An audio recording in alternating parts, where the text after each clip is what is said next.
Well, hello and welcome to Friday's edition of Movie News. You may hear John laughing in the background because we had this brief discussion before we just came on air. The mouse may be broke as well now. C-3PO's not getting any conclusion in The Rise of Skywalker.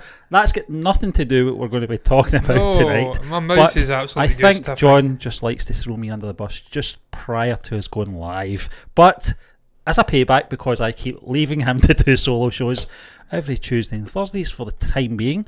Now, John, I'm going to go into the thumbnail. I think it is the thumbnail anyway. And the topic, the headline that is, Samuel Jackson to play Nick Fury, not Cage, like I said earlier, and new Marvel Disney Plus series. This is an exclusive coming in from Variety. Samuel Jackson is set to reprise the role of Nick Fury in a new Marvel series currently in development at Disney Plus. Variety has learned exclusively from sources, we could say that, the exact plot details of the show are being kept under wraps, we can also say that, but multiple sources say Jackson is attached to the star, with Kyle Bradstreet attached to write and executive produce. Like all the other Marvel shows at Disney Plus, Marvel Studios will produce. We could have actually put this on our website and said sources have told us, but we don't do that because we are not in the same ballpark as Variety.com. Yes. But John, what's your thoughts on this? Because he's been there from the very beginning. He has, hasn't he? Yeah, he was in the very end of Iron Man. Yeah, so he's been there from the very beginning. The very first end 2008. Credits. So 12 years of Nick Fury interspersed, yes. I want to say. I think that's going to be the key word in this discussion. Do you want to see a television series of this character fleshed out over so many episodes on Disney Plus? Is this something that interests you? In short, no, I don't, Stephen. We'll move on to the next topic. Because he's just not as interesting a character as some of these other ones which are getting their own Disney Plus TV shows. And that's not doing down Samuel Jackson. He's a fantastic actor, charismatic as hell. Yeah.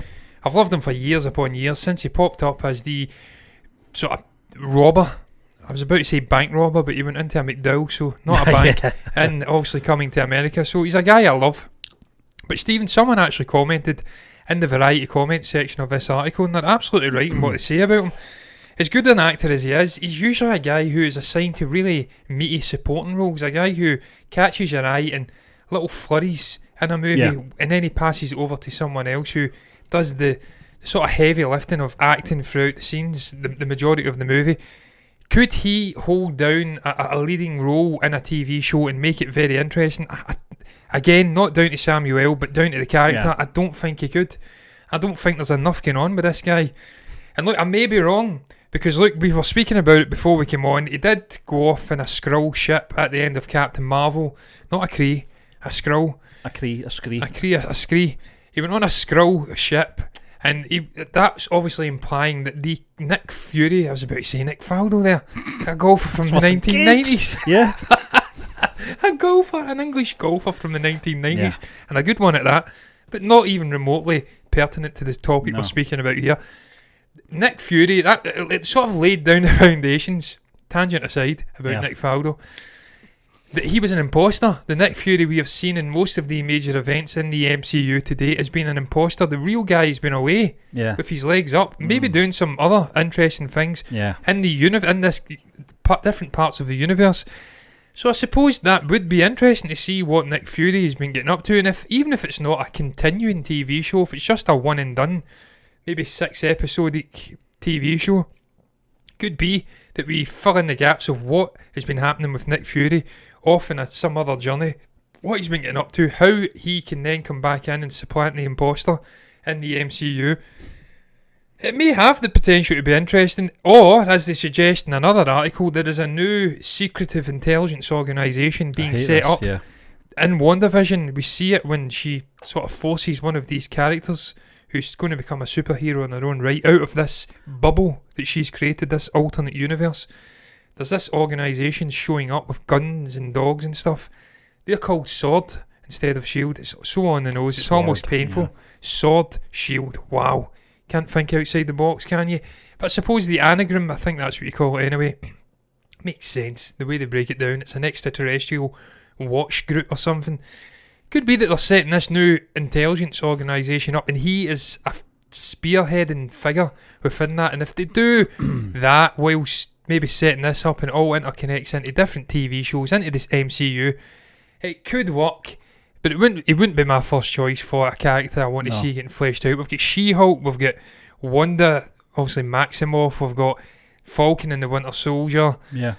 We've got Loki. Yep. We've got someone else. I think Miss Marvel's coming into her own TV Hawkeye show. as well. Hawkeye, potentially setting up the young daughter. Yeah. There's so much going on with so many interesting characters. Nick Fury is a good supporting character in this MCU, and I don't think even Samuel L. Jackson could do enough to make that character interesting enough over many TV shows. Exactly, John. And I'm not ageist either, but Samuel Jackson's getting on now. You saw it in Captain Marvel. Even de-aged, you could see that he was an old guy. I've been a big fan of him for 30 years and love all of his films that I've seen him in. But you're right, he's very much, and I said this to you earlier, I love Steve Buscemi, and obviously that television series that you mentioned, ignoring Boardwalk that, Empire, John, but on film, I don't really want to see Steve Buscemi in a lead role. I don't want to see Crazy Eyes, The Revenge. I don't want to see Garland Green's backstory. What was the Tramp in Big Daddy? Yeah, probably just the Tramp. Yeah, probably that was his title. But it's the Big Mac. When he's in the scenes he's in, he nails it every time. You know, and every scene that he's in is memorable. You always remember the films that he's in for his part, and it's the same as Samuel Jackson. The closest probably, well, two films, Pulp Fiction and Die Hard with a Vengeance, are probably, you know, he's on level par with the main character, if you like. And the Quentin Tarantino one.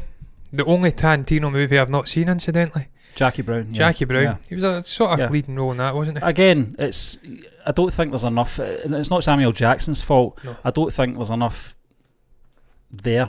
No. I know they've had animated series of this character and stuff like that, and it's worked. But I don't know. I think there's better characters out there that they could explore. Hawkeye, you mentioned, John. Yeah. I like what they're doing with this because it is setting up potentially the daughter taking over the mantle of Hawkeye. I like that. You know, She-Hulk as well. I'm very intrigued to find out where they go with that. And the ones that we previously mentioned, John, that we're looking forward to as well, Loki, Falcon the Winter Soldier, and WandaVision as well. They've all got potential. Nick Fury, for me, I like the mysterious nature of him. Also, it was like Captain Marvel when we discovered how he got his scars. It was terrible. Yeah, and we didn't need to know that. You know, I preferred not to know that. It might be canon, John. That's probably one of the reasons it's in there. And it'll be the same as a sword organisation. It's got to be canon, I'm assuming. Yeah. But that's another thing as well. I'm not really interested in them going down that road. Agents of S.H.I.E.L.D. for me was boring.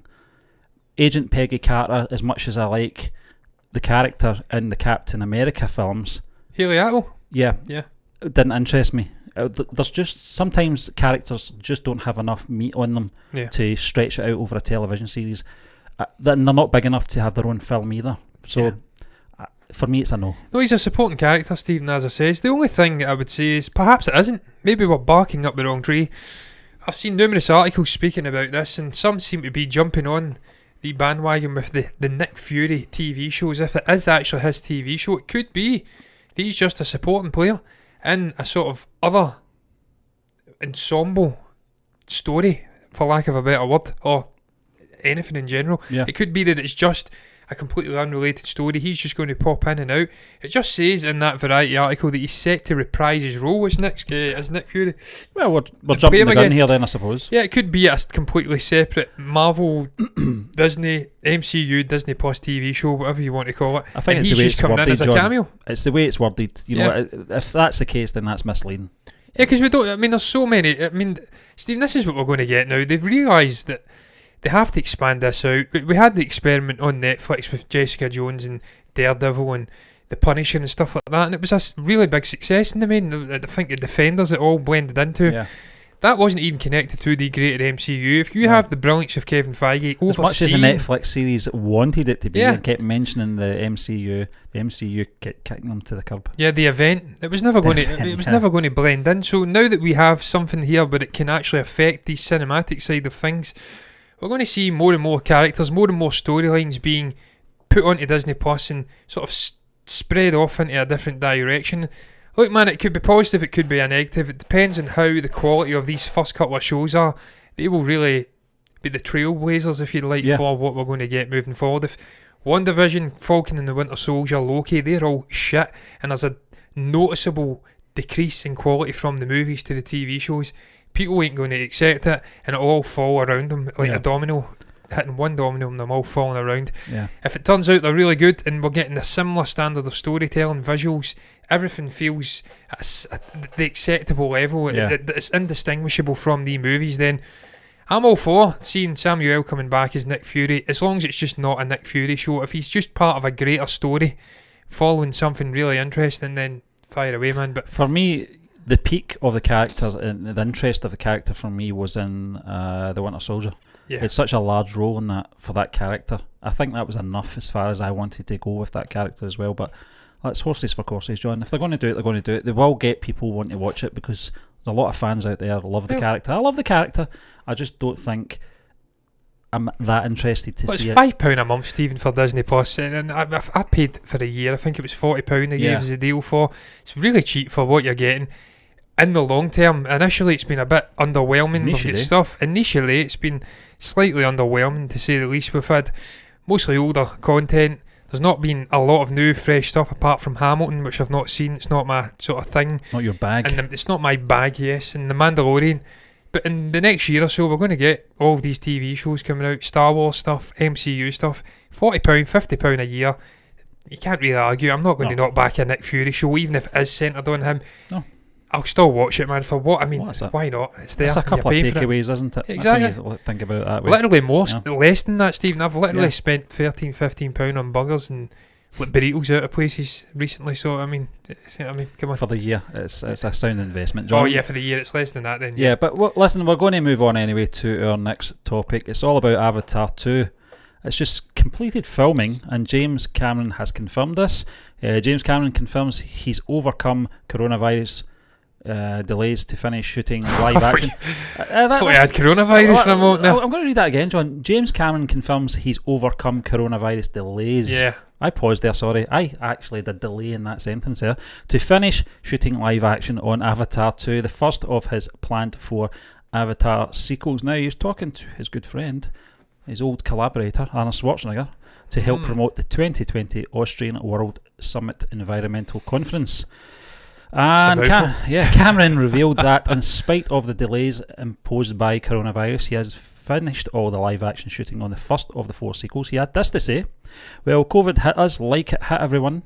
We lost about 4.5 months of production. As a result of that, we've rolled around one more full year for a release in 4.5 days. December of 2022. I'm alive. That's been announced already. Now, that doesn't mean I have an extra year to finish the film, because the day we deliver Avatar 2, we'll just start working on finishing Avatar 3. Yeah. So we are, right now, I'm down in New Zealand shooting. We're shooting the remainder of the live action. We've got about 10% left to go. I just said they'd finished it, so no, that's Avatar 3. Ah, right, okay. I see. We're 100% complete on Avatar 2. Sorry, Jimbo, and we are sort of 95% complete on Avatar 3. Jeez, okay. So we're very lucky in that we chose this as our production site years ago. What's your take on this, John? I didn't think they were that far along with the second sequel, never mind the first sequel. It's incredible. I didn't realise it either, Stephen, until I started reading the article. There was lots of discussion over the last few months that they were consecutively filming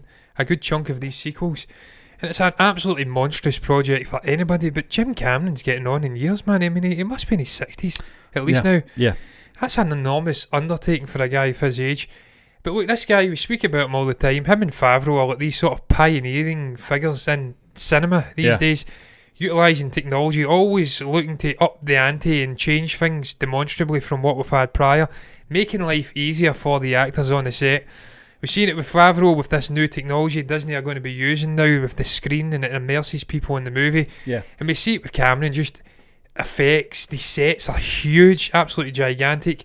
And there's actually another article, incidentally, that shows you some of the sets, and I may fire it up at some point during the discussion, but there's actually an image there. I'll fire it up just now. Look at the size of that set. It's amazing. And it's absolutely astonishing how big it is, how immersive that is. If you're an actor and you're working on that set and you're bumping into these literal props. Practical. Yeah, it must yeah. make your life so much easier, as opposed to what was seen in the prequel trilogy when it was all blue screen and they're acting to nothing. It's hollow, it's soulless, and it kind of comes off in the performances. Yeah.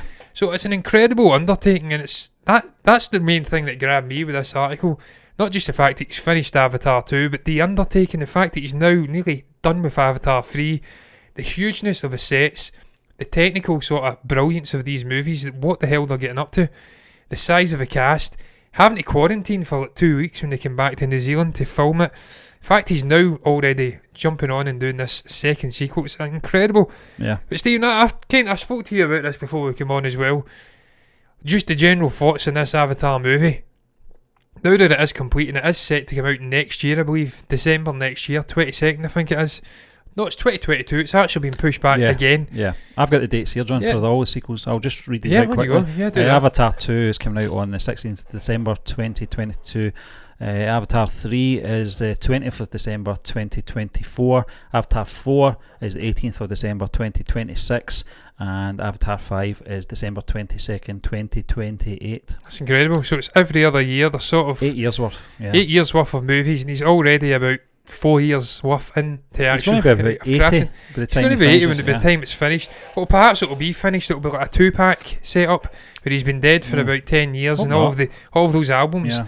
Not in the literal sense of Jim Cameron being dead, but the sense that the movies are complete, and he's literally off doing like 50 other movies, and they're just coming out, and they're, it's almost like archival footage at this point. That's going to be incredible. But yeah, what is your thoughts on this, Stephen? Do you think this can? I mean, it almost changes the discussion that I was going to have there, because the way you've put that, it's every other year. That would suggest that Disney themselves have eyes for putting something in each year in between those Avatar releases. But do you feel that Avatar, in the absence and midst of this hiatus for Star Wars, can be a franchise that can sort of hold things together for Disney in the absence of Star Wars? And do you think that Avatar 2 could make anywhere near the kind of money the original made? Do you think it could be a box office success, period? No. Because it fell right out of pop culture. I know it's the Na'vi, I know it's Pandora, I know Sam Worthington was in it, Sigourney Weaver, that other guy was in Hush, he's a great actor, but it fell out of it all depends, culture. John. I think the first one came and surprised everyone when it was released. For the visuals, it was released in 3D as well, which was the thing at the time. So all those factors you've got to take into consideration when you're talking about the box office on its release and its run, and it's positioned for such a long time till Endgame obviously finally overtook it. It's a different ball game now. We're in a different world. It's been so long since the first film as well. 11 years or something. And I did like the film, John. I liked it visually. I think the story was the plot was very lazy though. Ferngully, yeah. If they get the story right in this one, the second one, Avatar 2, is the one that's the key, because if that falls flat, it's a big risk. But we've seen it with Fantastic Beasts as well, where the second film, not as good.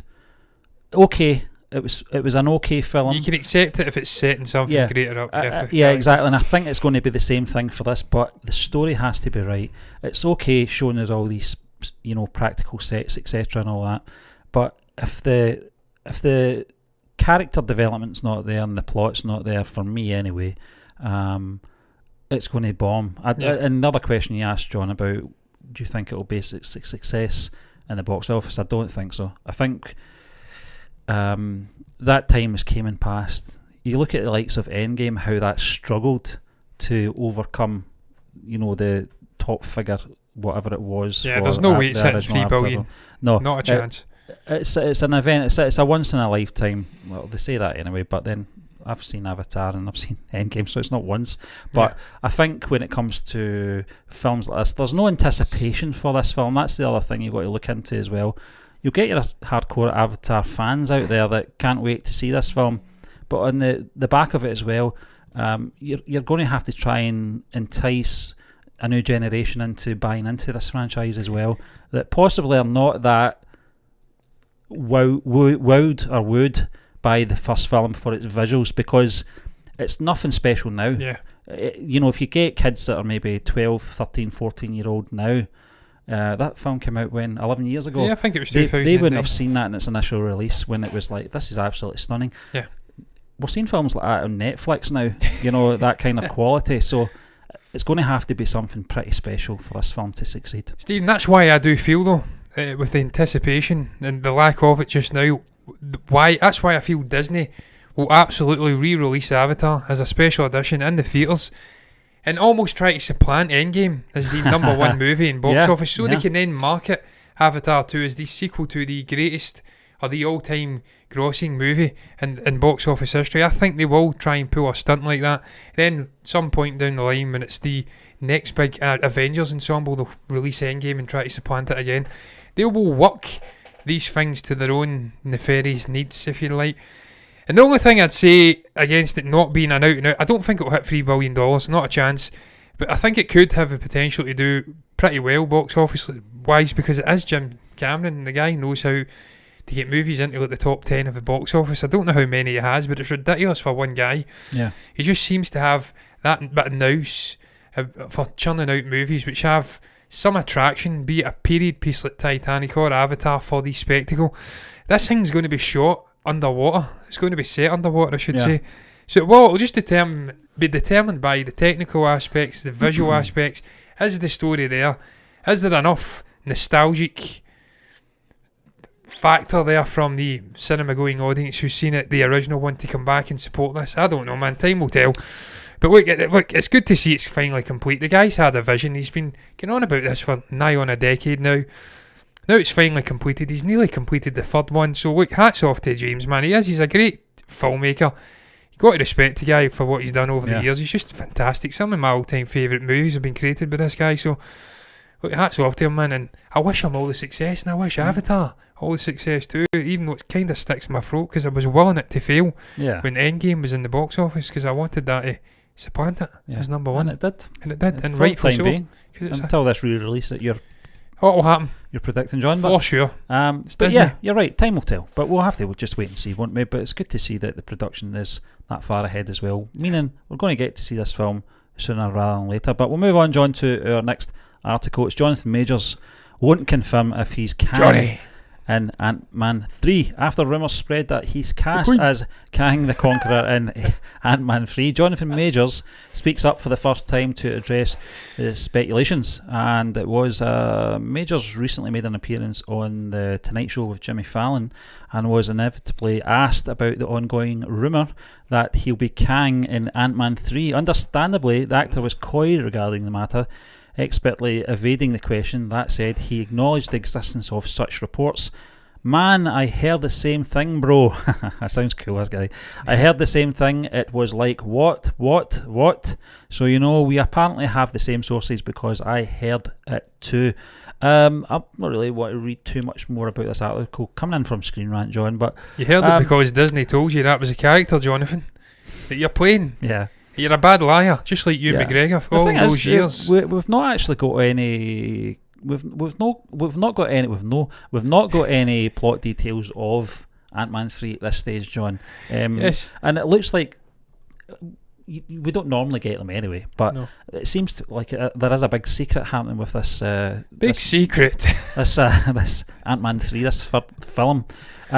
We got whispers of how Ant-Man and the Wasp was going to play. The quantum realm was going to play a major fact in it. Yeah. Janet Van Dyne, I think that was her name, was it? Janet? Yeah, it was Janet. Yeah, that was Michelle Pfeiffer. Yeah, they were going to go in and try and rescue her. So we got the kind of gist of where the plot was going on. That we've had nothing. I know it's very early days, so I don't expect it to get the sort of gory details of what's happening in Ant-Man 3. But there seems to be a secrecy about this. So do you think that, taking that into factor, do you think there is maybe some truth in this Jonathan Majors being Kang the Conqueror and appearing for the first time in Ant-Man 3? Stephen, absolutely do. Look, I spoke about it before, heavily rumoured, obviously not confirmed as of yet, but I believe that he will be playing Kang the Conqueror. I think that just looking at the visuals of the guy, it's almost a perfect match in terms of appearance. He looks like you could absolutely play him.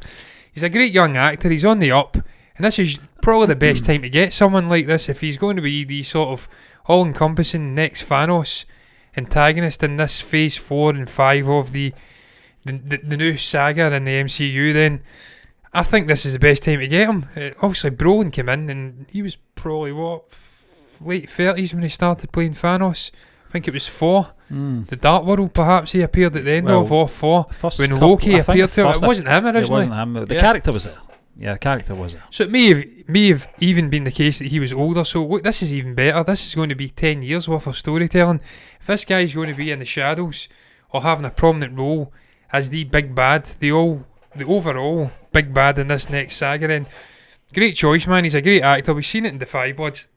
The relationship he had with Delroy Lindo, he was fantastic in it. He's charismatic as hell. There's something about I said there's something about that character as well when we were doing the review for Defy Bloods. I says, this guy's going to be an annoyance and I'm not going to like him. I'm not going to like the actor playing him. There's just going to be something about him that's going to really bug me, and he didn't. He won me over right from the very first scene he was in. Yeah, there's just something about him. There was a charisma to the guy. So if he can implant that into this Kang the Conqueror character, then it's boding well, man. What is your thoughts, Steve? I know you don't know much about Kang the Conqueror. I kind of delved into his history for a show. I think it was a week or so back. I think it's absolutely clear that he's going to be the next big bad. We've got Loki. He's going to be playing a big role in Phase 4 and 5 moving forward. They wouldn't have kept that character via the Endgame, him getting off. We already know the Time Variance Authority, they're called, have locked him up. They are the sort of arbitrators of time travel in the Marvel in the Marvel Universe period. First time shown in the cinematic universe. They've locked him up. They have real connections with Kang the Conqueror. It's all fitting into place, man. And with Feige saying that these TV shows will have a real bearing on the cinematic universe moving forward, it just makes sense to me that Time Variance Authority, Loki, Kang the Conqueror maybe all come together. I think it makes sense. I don't know what your thoughts are. Is that something you want to see? Do you want to see Kang the Conqueror being the next Thanos, or would you prefer it to be an even bigger sort of figure like a Galactus with the Silver Surfers and all of those little mini villains which could pop up in minor Avengers or ensemble movies in this saga, and then we get the big climatic battle with Galactus. I don't know if you can do the same with Kang the Conqueror, but I think it's a cool character. He time travels, and him popping up in Ant-Man via the quantum realm, almost incidentally bumping into maybe Scott Lang or something. I says myself in my show that I think that would add so much to the Ant-Man trilogy, if it is indeed a trilogy. It would bookend that character greatly. He was a joke at the start. The most underperforming, undergrossing trilogy or mini series within the MCU over the course of the last 11 years.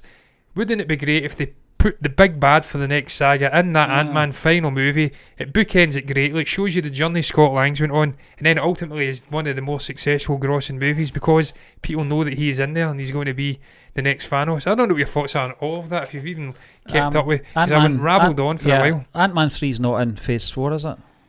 Is it? I don't know. Maybe Phase 5. Yeah. Well, this is an opportunity then. I would like to see Ant-Man get the big bad villain. I don't want to see what they did in Ant-Man and the Wasp with certain levels of villains in the film. That was fine for the second film, but if this is going to bookend the third movie, then I'd like to see maybe Kang coming in as the main villain in it. But if Ant-Man 3 is not in Phase 4, this is an opportunity for Kang the Conqueror to start interspersonally being used in the other films, even if it's just end credit scenes or whatever, just to drop him in there, make the audience know of his existence, and he's working in the background.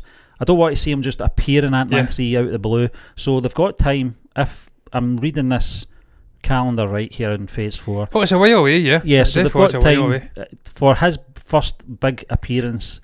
Yes, I'd like to see that. But as long as he's dealt and handled properly, I don't want to see him coming out of the blue. What the hell is this guy? And Stephen, people always shit on Ant-Man, but why can't we have a situation where Ant-Man is a sort of minor ensemble movie for the bookending of a trilogy? He was such a pivotal figure in Endgame. He was the guy that started. Was there not talk about, I don't know if it was Ant-Man. I think it was Captain Marvel. It was Captain Marvel too, Captain wasn't Marvel, it? Yeah. Couldn't we see a situation where this guy who almost saved the entire universe by Kevin Feige, coming through the quantum realm has his own ensemble? Kevin Feige might be thinking along the lines, though, John, that the last two Ant-Man films as standalones have worked perfectly. Yeah. He might know what to dabble in that. He might know what to change the formula in that. So I don't know. He might know. Look, Stephen, I don't know what the ultimate vision is for this character, but I'd love to see him popping up, man. It adds something to that character, to that trilogy. It would make it. I don't have to have something like this put in to make it watchable. It's already one of my favourite trilogies. Yeah. But if you fling in Kang the Conqueror, even if it is just something at the end, where he's maybe stepped on the toes of one of his partners in crime or something, and it's almost incidental. I don't know how they do it, but I'm game for it, man. And I think he's a great choice. He's not confirming it, but it's so clear, it's so patently obvious that he's definitely playing Kang the Conqueror. The rabbit's well and truly out of the hat, man, and they ain't putting it back in. So yeah, you can fool Fallon, but you're not fooling me, Jonathan. Yeah, and as From we said one John before, to another. As we said before, John, only time will tell. But we're going to move on to our second last topic of tonight. No, it's not that one. The Batman. It's not George Clooney. Ditched him. Apparently, Light and he's Gravity. made his first film in 4 years. Didn't even notice. So, not a big fan of Clooney, but I'm Batman. I'm George Clooney. Anyway, the Batman. Talking about Batman, heads to Chicago next month for extensive Batmobile scenes. Filming on some extensive driving sequences for the Batman will take place in Chicago next month, with filming on the Batman recently suffering a short pause following the Dark Knight himself, Robert Pattinson, testing positive. Production has now started up again and will soon be moving stateside. I take it he must have the all clear. The Batman He may not be going. well, he doesn't really have to. Yeah. He's got stunt drivers, hasn't he? He's As we goons. found out in Glasgow, the guy with the chin. It's clearly not Robert Pattinson. The Batman, it looked like Johnny Bravo. Illusions. The Batman is. It looks like Thanos, actually. What do you call him? Hellboy. The Batman is scheduled to shoot in Chicago, Illinois, sometime next month, with reports stating that the movie is set to film for 5 days across 2 weekends towards the end of October. Well, there's no indication yet whether the principal cast will be involved in the filming. Doubt it. I doubt it. Reports have claimed that it will involve extensive driving sequences, meaning it could well include some Batmobile action. That will not be the first time that the Cape Crusader has made use of Chicago, with the Windy City featuring prominently in Christopher Nolan's The Dark Knight trilogy. It's one of the things I liked about the first two Christopher Nolan Batman films, John, was the fact of setting off Chicago. It's a stunning looking city.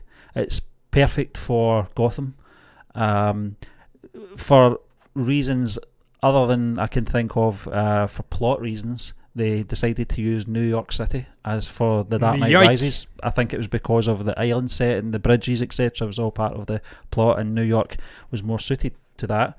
But I'm glad to see it. I'm glad to see they're going to be going back to Chicago and giving us that feel again of the Dark Knight trilogy. Not that they have to, but I think it's a good city to shoot in as well. Yeah, Stephen, look, I think it's great news, because obviously we spoke about this previously, and there was talk that they had moved all of the shooting on this movie, all of the production, to indoor sets. Yeah. And I was really concerned how that would mesh with the already shot stuff on location in London at some airfield down in Kent, I think it was, or something. And then we'll not go there with that, incidentally. Kent, that's in the news just now, and there's a great joke from some prominent comedian whose name eludes me. It always comes into my mind when I say Kent. I think he's from Manchester area, isn't he? What's his name again, Stephen? I'll have to think about that one. Mackie? Yeah. No, maybe not. Lee Mack. Yeah. Great man. But look, I digress. With that, and then obviously Glasgow, the shots on the necropolis, the necropolis, I can't say the necropolis, word. Necropolis, not necropolis, John. You're necropolis out of your brain here. Necropolis, how would that work with indoor shots and obviously a studio? I was concerned that it would look really jarring, that there'd be too much of a difference, and it would feel like a completely different movie. Like we were going like from the Oz. we're going exactly. We were looking at that last weekend as well. The infamous dwarf hanging moment. Yeah, apparently it was a crane. Yeah, it was a crane. No chance that was a dwarf hanging. Not a chance. You're not fooling me, man. So yeah, it would have almost been like going from Tim Burton's Batman to The Dark Knight back to Tim Burton's Batman. It would have felt weird. So I'm slightly more uplifted by the fact that they are doing some on-location shots, even if it doesn't feature Pattinson and whoever else is in this movie. Who's not in this movie? Jeffrey Wright, and I always screw her name up. Was it Kravitz? I always want to say the other one. I always screw the names up. They're very similar, and I always make an arse of it. But yeah, the fact that they are now doing this, it means that we are going to have a continuation visually from what's already been shot what's going to be. Hopefully these sets in the actual studios are very good as well, and it's not too jarring. And look, I do not see Pattinson going to Chicago. I don't see the rest of the cast going there. It will be primarily stuntmen. They'll get the shots required for the scenes. They'll keep the cast and crew wrapped up in cotton wool within the actual studio.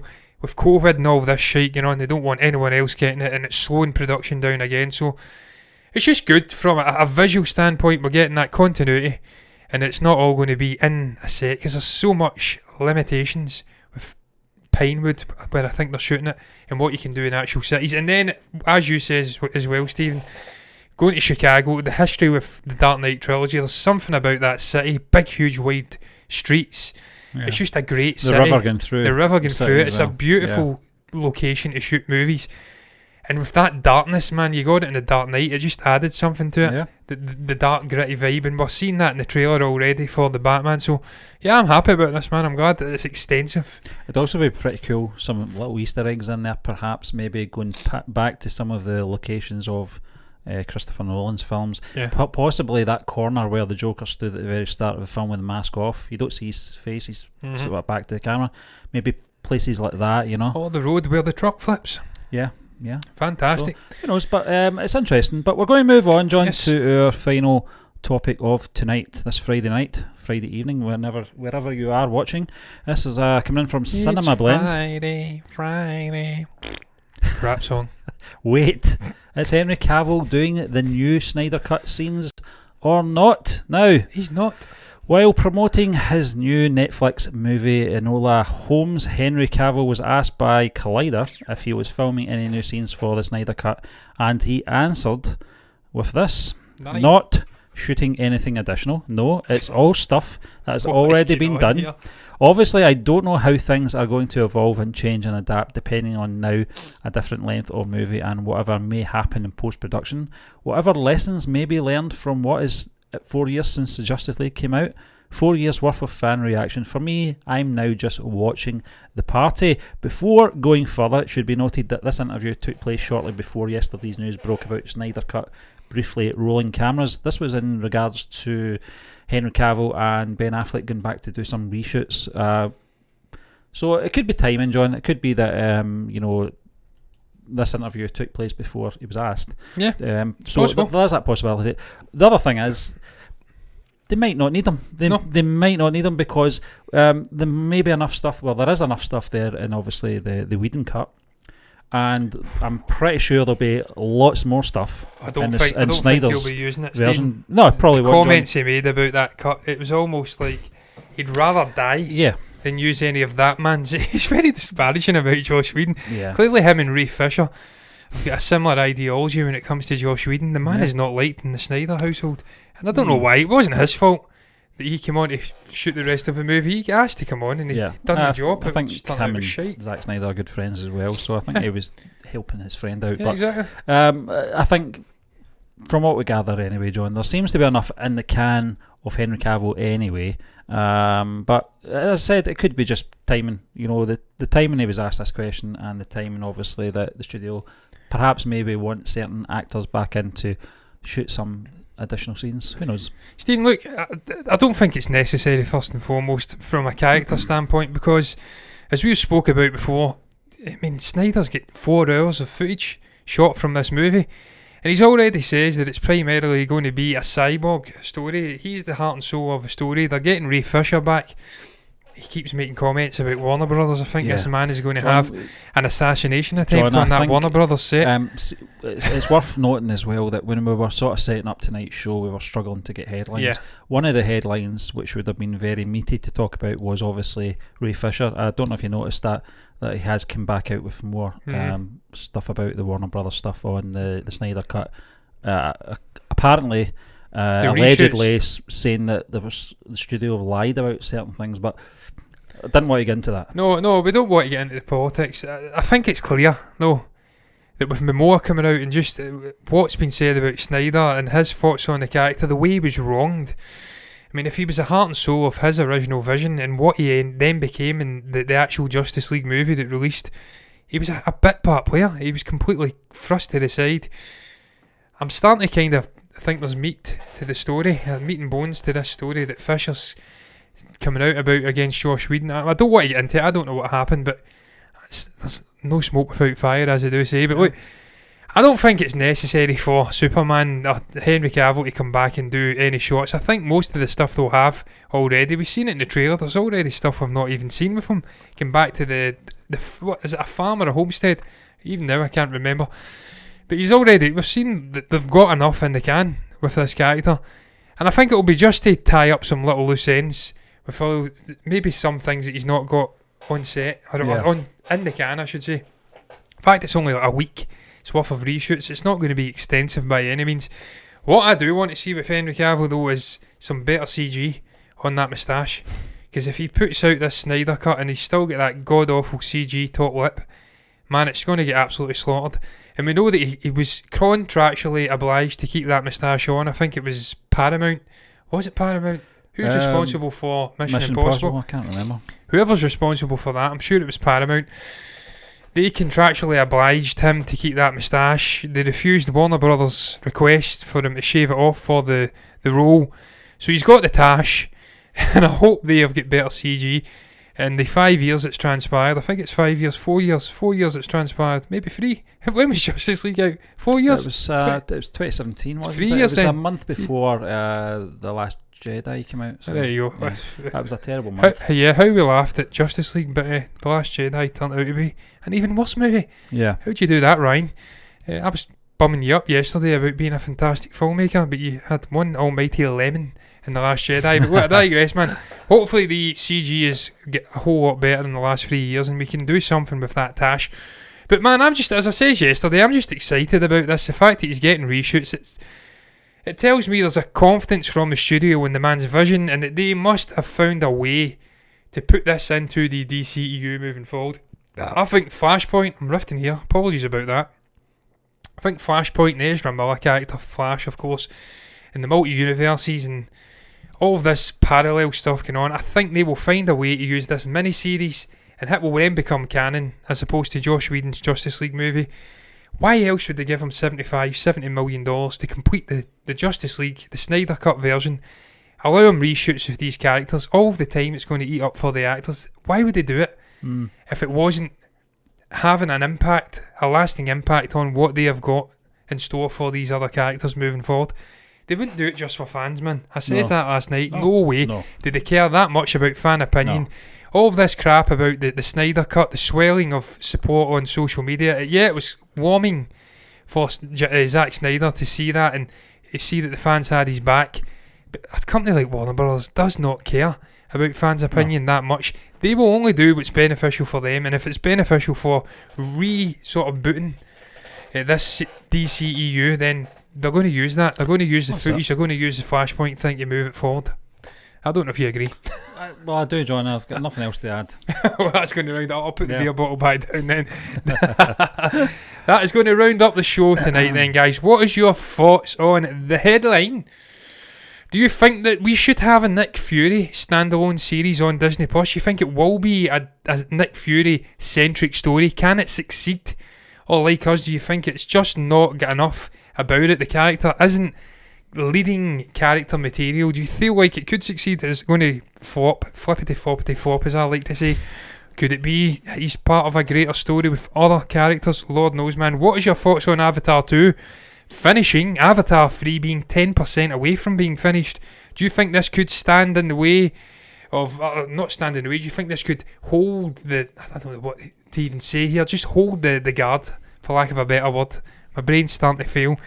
In the absence of Star Wars movies, do you think it could be a box office success? What's your thoughts on Jonathan Majors? Is he going to be Kang the Conqueror? And what the hell do you make about the Batman going to Chicago? And that final topic about Henry Cavill not coming back for reshoots in the Snyder Cut. If you've got anything to say, you can comment below, guys, and let us know what your thoughts are down below in the comments section. You can also like the video if you've enjoyed it and subscribe to the channel if you want to see us blathering or talking for layman's English about movie news in the future, doing reactions, reviews, everything in between. And look, if you do, that's what you'll get. But look, until then, too many looks. Bye-bye.